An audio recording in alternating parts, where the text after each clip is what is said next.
सदस्यों के ऊपर कोई आंच नहीं आई। लेकिन देखो,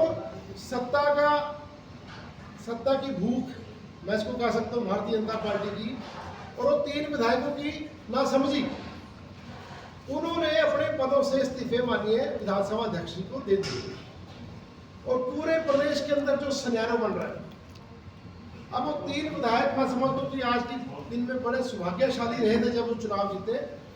चुनाव जीतना कोई आसान काम नहीं है, केवल तो किसी को टिकट नहीं मिलता, टिकट मिलके भी लोग हार जाते हैं, लेकिन वो तो बड़े सौभाग्यशाली है कि भारतीय जनता पार्टी और कांग्रेस को रिजेक्ट करके लोगों ने उनको वोट दिया।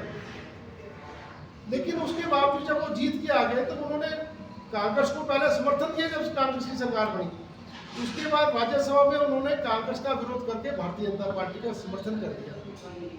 चलो वो भी उन्होंने कर दिया, लेकिन उसके बाद उनको रेजिग्नेशन देने की क्या जरूरत थी? और उन्होंने जहां ये लिखा अपने रेजिग्नेशन में कि मैं ऐच्छिक अपनी स्वेच्छा से रिजाइन दे रहा हूं, यहां पर क्वेश्चन मार्क खड़ा होता। ऐच्छिक कहां से आ गए? आप 15 महीने हुए आपको विधायक बने हुए, आप जब से बागी हुए तब से आप भारतीय जनता पार्टी के साथ रह रहे हैं, भारतीय जनता पार्टी के साथ 5 स्टार 7 स्टार होटलों में आप रह रहे हैं, उनके एयरक्राफ्ट चार्टर एयरक्राफ्ट के ऊपर आप सफर कर रहे हैं, तो ऐच्छिक कहां से हो गया? इसके पीछे एक बड़ी भारी साजिश मुझे लग रही है। इसके पीछे ऐसा लग रहा है कि जैसे भारतीय जनता पार्टी ने उनको पैसे के बल के ऊपर या किसी दबाव के ऊपर उनको एक प्रेशराइज कर दिया, उन्होंने प्रेशराइज कर दिया कि आप इस्तीफा दो। या ऐसा लग रहा है कि उन 6 विधायकों ने, उनका तो कैरियर खत्म हो गया। भारतीय जनता पार्टी के लोगों ने 6 विधायकों का कैरियर खत्म कर दिया, उनके हमें समझ में नहीं आ रही। तो जब ये चुनाव के नतीजे आएंगे उनको पता लगेगा कि उनकी विधायकी परमानेंट के लिए जा चुकी है, क्योंकि उनको लोग जिताने वाले नहीं है। लेकिन जो 3 विधायक आज बैठे हैं विधानसभा परिसर में, क्या आधार लेके बैठे हैं? जब माननीय विधानसभा अध्यक्ष ने उनको नोटिस दिया कि आप 10 अप्रैल तक अपना जवाब दायर कीजिए कि आप ऐच्छिक, जो आपने लिखा कि मैं स्वयं से ऐच्छिक त्याग पत्र, तो आप इसको समझाइए कि आप स्वैच्छिक कैसे दे रहे हैं त्याग पत्र? तो उनको 10 तारीख तक इंतजार करनी चाहिए। आज वो देखो, कल 31 मार्च है, ये तो वही हिसाब होगा ना जैसे आजकल देखते हैं कि ठेकेदार जो ठेकेदारी करते हैं, गवर्नमेंट कॉन्ट्रैक्टर है, वो 31 मार्च को दफ्तरों के पास मिलेंगे, आपको ऑफिसर्स के पास मिलेंगे कि मेरा बिल क्लियर कर दो, मेरा बिल क्लियर कर दो, 31 मार्च है, मेरी पेंडिंग क्लियर कर दो। और सरकार भी फटाफट, अफसर भी फटाफट उनके बिल क्लियर करती है। 31 मार्च, अब उनकी विधायक निधि तो नहीं मिलेगी उनको, विधायक निधि। तो क्या ये जैसे ठेकेदार अपने बिल क्लियर कराने के लिए दफ्तरों में धरना देते हैं या बैठते हैं जाकर रात, क्या वैसे ही विधायक धरना दे रहे हैं 31 मार्च की तरह? लेकिन उनको धरने देने का कोई औचित्य नहीं है। कारण ये है कि जैसे पिछले दिनों आपने देखा कि नालागढ़ के अंदर इंडिपेंडेंट विधायक के ठाकुर जी और जयराम ठाकुर जी भी उस मंच में एकत्र हुए। जयराम ठाकुर जी ने बड़े फक्र से कहा कि मैं के ठाकुर जी हमारे अपने लोग हैं, अपने आदमी हैं, पुराने आदमी हैं। अरे जयराम ठाकुर जी, आप वही जयराम ठाकुर है और वही के ठाकुर है जिसको मंच के ऊपर से धक्का दिया था आपने जब मुख्यमंत्री थे, और वो जयराम के ठाकुर जी समय रो रहे थे। आज क्या परिस्थितियां बदली? आज क्या परिस्थितियां बदली कि के ठाकुर जी जयराम जी का गुणगान कर रहे हैं 1.25 महीने के अंदर, 1.25 साल के अंदर ही, और के ठाकुर को अपना पुराना कार्यकर्ता बोल रहे हैं। इसमें सब में किसी बड़ी भारी साजिश की, वो साजिश क्या हो सकती है? साजिश यही हो सकती है कि उन लोगों को खरीदा गया, ये बातें धीरे धीरे सामने आ रही है, धीरे धीरे खुल रही है। आज वो धरना दे रहे विधानसभा के अंदर, वो अब कारण ये है कि वो अपने घरों में जा नहीं रहे, उनके कंस्टिट्यूएंसी में लोग उनका विरोध कर रहे हैं। अगर आपने जाना ही है तो लोगों के बीच में जाइए, आप लोगों के बीच में वहां जाके बैठिए, लोगों के बीच में, और लोगों को बताइए कि 1.25 महीने के अंदर हमने क्यों इस्तीफा दे दिया। जब लोगों ने आपको 5 साल का मैंडेट दिया, जब आपको 5 साल के लिए चुन कर भेजा, तो आपको 5 साल वहां रहना चाहिए। आपने 1.25 महीने के अंदर, एक तरफ तो भारतीय जनता पार्टी कहती है कि 1 नेशन 1 इलेक्शन, उसके लिए कमेटी गठित की है और कमेटी ने अपनी बड़ी भारी रिपोर्ट माननीय राष्ट्रपति को सौंपी है। आप एक तरफ ये बातें करते हो, दूसरी तरफ आप चुनाव 1.25 महीने के अंदर ही आप चुनाव करा रहे हैं।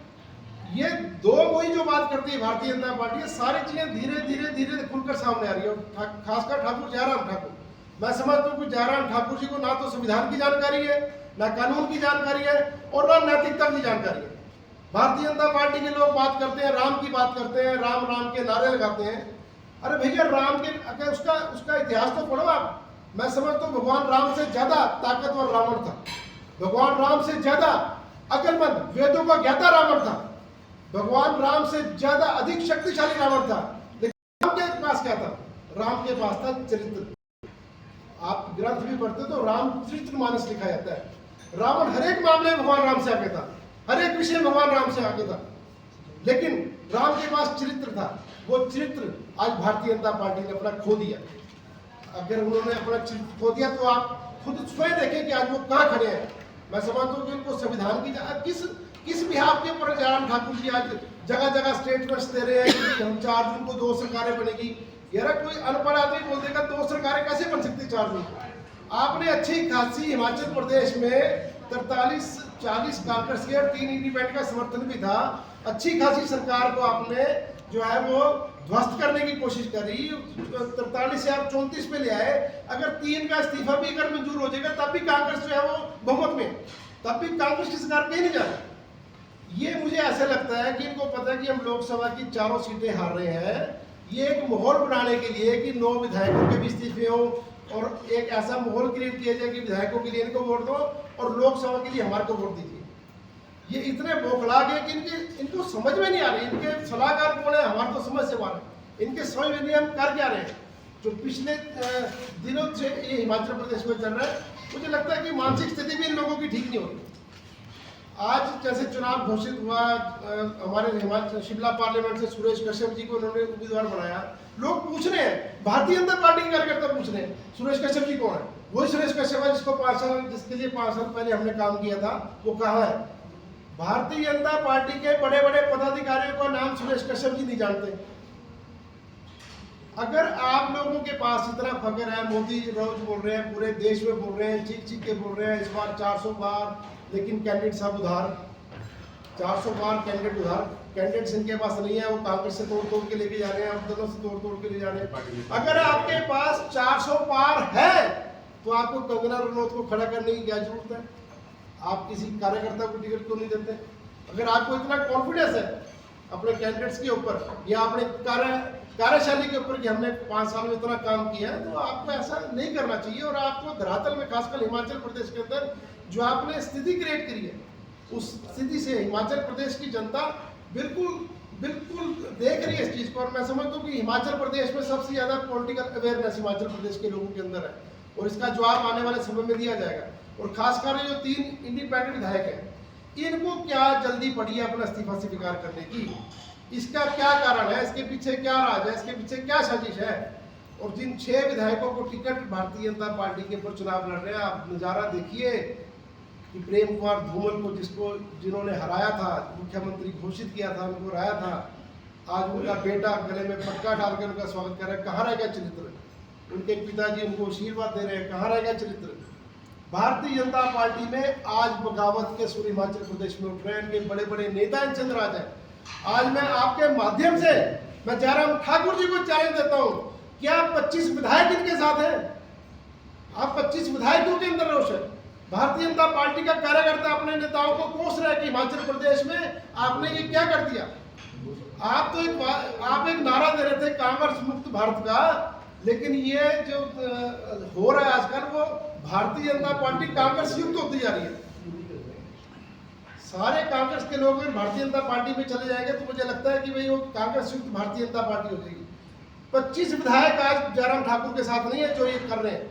बिल्कुल दावे के साथ आपके साथ बोल रहा हूँ, अगर है तो मैं चैलेंज करता हूँ कि साबित करके दे। बड़ा भारी रोष है आपका कग्रेट के अंदर। अपने जो इनके बहुत दिग्गज विधायक थे, अपने जो पूर्व मंत्री थे विक्रम जी, आज वो नाराज है। रामलाल मार्कंडे नाराज है, वो तो छोड़ चुके भारतीय जनता पार्टी। वीरेंद्र कंवर नाराज है, ज्वाला जी नाराज है। भारतीय जनता पार्टी के जितने दिग्गज हैं सारे भारतीय जनता पार्टी। और अंदर से लखविंदर राणा ने तो आपके सामने, आपने वीडियो देखा, मीडिया के सामने से जम करके कोसा भारतीय जनता पार्टी को। और क्या किया, वो एमएलए था, एमएलए को तोड़ के लेके गए। अब सब्र तो रखो, उसको एमएलए को तोड़ने का दूसरे बेचारे ने अपना दुख दर्द व्यक्त किया गया था। अगर मैं कांग्रेस में होता, एमएलए भी होता, शायद आज मंत्री होता। क्या सिखाते रहे भारतीय जनता पार्टी। ये सिर्फ पिक एंड चूज करते हैं, इनको जिसकी जरूरत है उसका इस्तेमाल करते हैं, उसके बाद ये उसके साथ ऐसा व्यवहार करते हैं कि बेचारा घर का ना घर का रहे। 1 महीना पहले जो उन्होंने हमारे घर में लड़ाई का तमाशा देखा, आज उनके घर में लड़ाई हो रही है। आज उनके विधायक, पूर्व विधायक आज उनके खिलाफ आवाज उठा रहे हैं, मंचों से उठा रहे हैं, उनके प्रदेश अध्यक्ष के सामने उठा रहे हैं, उनके केंद्रीय नेताओं के सामने उठा रहे हैं। दूसरे के घर में तमाशा देखने वालों, आज तुम्हारे घर में तमाशा हो रहा है। तुम्हारे घर के विधायक, तुम्हारे घर के नेता आज बगावत की ओर उतरे गए और आने वाले चुनावों में 6 के 6 विधायक कांग्रेस के जीतेंगे। जो चले गए उनका अफसोस नहीं है, वो क्यों गए, किस स्वेच्छा से गए, वो गए, जो चला गया वो चला गया। लेकिन अब जो 6 जीत के आएंगे वो कांग्रेस पार्टी के जमीनी नेता होंगे और वो हमारे विधायक 6 के 6 जीत कर आएंगे, ये हम दावे के साथ कहते हैं। और जो 1.5 साल में माननीय मुख्यमंत्री सुखविंदर सिंह सुक्खू जी ने कार्य किया है प्रदेश के लिए, चाहे वो जनता के साथ खड़े रहे। जनता आज सब जानती है, हिमाचल की जनता पढ़ी लिखी है, हमारा युवा पढ़ा लिखा है, हमारे कर्मचारी भाई सब जानते हैं कि आपदा गई, सब कुछ देखा, सबने देखा कि कौन किसके साथ खड़ा था। तब भारतीय जनता पार्टी के ये नेता कहाँ खड़े थे जब आपदा थी? तब तो ये सिर्फ फोटो का सेशन दिखाते थे, फोटो खींचने आते थे, अखबार में फोटो लगाते थे और चले जाते थे, या अपने नेताओं को व्हाट्सएप पे भेज देते थे कि हम गए थे। लेकिन सिर्फ एक बेटा हिमाचल का माननीय सुखविंदर सिंह सुक्खू जी अपनी जनता के साथ खड़े रहे और आज भी वो खड़े हैं। उनकी सरकार को जो ये कमजोर करने की ये इनकी चाल है वो सारी नाकामयाब रहेगी और आने वाली 4 जून को हमारे 6 के 6 विधायक कांग्रेस पार्टी के दोबारा से जीत के आएंगे और 4 लोकसभा सीटें जीत कर आएंगे। ये हमारा दावा है। साथियों, जैसे मैंने पहले भी कहा था कि पिछली जो 5 साल की जयराम ठाकुर की सरकार थी वो ठेकेदार दलालों की सरकार थी। और मैं दावे के साथ कहता हूँ कि ये एक हिमाचल प्रदेश को पहली बार इतना ईमानदार और कर्मठ कार्यकर्ता, जमीन से जुड़ा हुआ कार्यकर्ता हिमाचल प्रदेश की प्रमुख सीट के ऊपर बैठा है। उस मुख्यमंत्री के खिलाफ कोई व्यक्ति भ्रष्टाचार का या किसी अनैतिकता के खिलाफ कोई उंगली नहीं उठा सकता। मुझे लगता है कि भारतीय जनता पार्टी के ठग ठेकेदार और दलाल, कांग्रेस के कुछ ठग ठेकेदार दलाल जो कि सामने आ चुके हैं, जिन्होंने बगावत करी है और जा चुके हैं, इन लोगों को एक ईमानदार मुख्यमंत्री पच नहीं रहा था। कारण क्या था कि इनकी ठेकेदारियां बंद थी, जो भ्रष्टाचारी है उनकी दुकानें बंद हो गई है। हिमाचल प्रदेश में भ्रष्टाचार का ग्राफ 0 आ चुका है। हिमाचल प्रदेश में भ्रष्टाचार धीरे धीरे जा रहा है क्योंकि माननीय सुखविंदर सिंह सुक्खू जी भ्रष्टाचार को 0 टॉलरेंस बोल चुके हैं और आम जनता के लिए काम कर रहे हैं।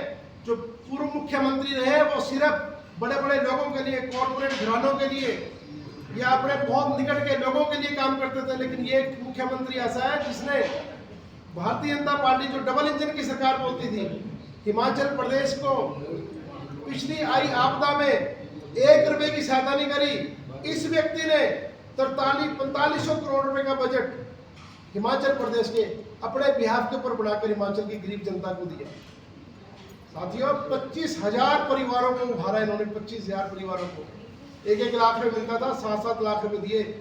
आज तक कभी इतिहास में कभी इतना मुआवजा किसी सरकार ने नहीं दिया। वो कारण क्या था कि कभी गरीब की तरफ किसी का ध्यान ही नहीं जाता था। आज पहला मुख्यमंत्री है जो कम से कम गरीब के बारे में सोच रहा है, भ्रष्टाचार के बारे में सोच रहा है, आम जनता की कैसी मदद हो सकती है उसके बारे में सोच रहा है, अनाथ बच्चों के बारे में सोच रहा है, विधवाओं के बारे में सोच रहा है। और इन्होंने जो नारा दिया ना कि आने वाले कम से कम 10 सालों में हम आत्मनिर्भर हिमाचल प्रदेश को बनाएंगे, उसको और हिमाचल प्रदेश बढ़ चुका है। अगर पिछली आपदा ना आई होती तो आज हिमाचल प्रदेश की स्थितियां कुछ और होती, लेकिन उसके बावजूद ये मुख्यमंत्री रात दिन काम कर रहा है। 18 घंटे काम करके हिमाचल प्रदेश को कैसे अपने पैरों के ऊपर स्टैंड करना है उसके ऊपर काम कर रहा है। आज भारतीय जनता पार्टी के लोग क्या कर रहे हैं? ऐसी सरकार को डील एस्टैब्लिश करने की कोशिश कर रहे हैं। उनका फर्ज बनता है कि अगर आपको मैंडेट दिया है जनता ने 5 साल विपक्ष में बैठने का, तो 5 साल विपक्ष में बैठ के आप कम से कम विपक्ष की भूमिका अदा करो। सरकार गलत काम करती है उसके खिलाफ आप आवाज उठाओ, आपको पूरा अधिकार है। लेकिन आप केंद्र के साथ मिलकर जो ये सरकार को तोड़ने की साजिश हिमाचल प्रदेश में पहली बार हुई है। हमने भी हिमाचल प्रदेश की राजनीति में 40 साल देखे हैं, लेकिन कैसी इतनी बड़ी तरीके से खरीदो फरोख्त कभी नहीं हुई। प्रोफेसर प्रेम कुमार धूमल जी जब मुख्यमंत्री बने थे उनके समय में भी कम से कम 7 विधायकों ने रेजिग्नेशन दिया था पार्टी के पास जाके कि हमारी सुनवाई नहीं हो रही। उन्होंने भी रोक लगाए थे भ्रष्टाचार हो रहा है, हमारी सुनवाई नहीं हो रही, लेकिन पार्टी के पास जाके रोक दिए थे। लेकिन खरीदो फरोख्त उस वक्त भी नहीं हुई थी। लेकिन आज की डेट में जो खरीद फरोख्त का, हॉर्स ट्रेडिंग का ये जो हिमाचल प्रदेश में चलन चला है, ये बहुत घातक है। लेकिन माननीय मुख्यमंत्री जी इसको बर्दाश्त नहीं करेंगे और मुझे लगता है कि ये सरकार पहले से ज़्यादा मजबूत और सुदृढ़ होगी और आने वाले अगले 5 साल में भी सरकार पीटू कर जयराम जी ने अच्छे काम किए होते, जितनी इनको अब चिंता हो रही है कि सुबह शाम दौड़े हैं कि मैं मुख्यमंत्री की कब उतरे लूँ।